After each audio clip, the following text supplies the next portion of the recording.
two powerhouse investing platforms trusted by millions. But when it comes to growing your money, which one really delivers? On the left, Vanguard, the veteran of low-cost index funds.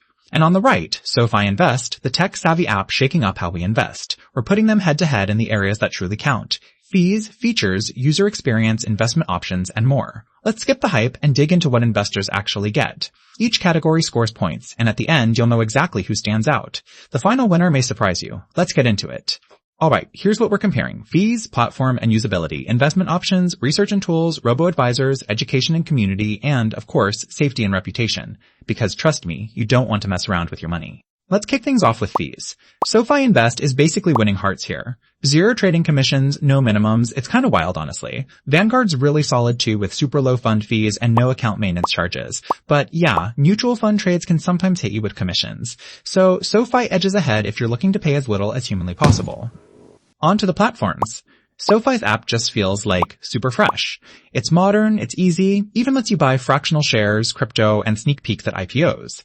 Vanguard, yeah, it's reliable, but honestly, the app is starting to feel its age, and if you're new, there's a bit of a learning wall. Usability, SoFi's got the edge again. Now, investment options. Vanguard, this is their turf, huge lineup of index funds, top-notch mutual funds, all the ETFs you could want. But, I mean, not a ton of crypto action. SoFi fights back with stocks, ETFs, fractional shares, crypto perfect for dabbling. Still, if funds are your jam, Vanguard is the powerhouse here. Oh, and here's something cool. Did you know Vanguard launched the very first index fund back in 1976? That little move totally changed the game, and now there's over 10 trillion riding those index funds. Kinda mind-blowing, right? Let's talk research and tools. If you're a long-term planner, Vanguard's got tons of calculators and planning resources. They're all about the big picture. SoFi makes it super easy for first-timers, quick insights, goal-based tools, but if you want to nerd out with deep data, you'll feel the limits. So yes, for serious research, Vanguard snags this one. And for robo-advisors? Oof, surprisingly close. Vanguard's digital advisor is crazy powerful and keeps fees low, plus serious hands-on help if you've got a big balance. But you do need at least a few $1,000 to get started, which is kind of a hurdle. SoFi basically says, come on in, no minimums, no advisory fees, not as robust, but super accessible. Still, I'd say Vanguard wins this by just a hair for what it offers. Education and community. Okay, here's where it gets fun. Vanguard's content is, informative. Tons of articles, but not exactly binge-worthy. SoFi goes for that whole social vibe live sessions, guides that don't put you to sleep, plus an actual community. Learning feels way less boring here, so SoFi totally takes the point. Finally, safety and reputation. Vanguard's been around forever, basically.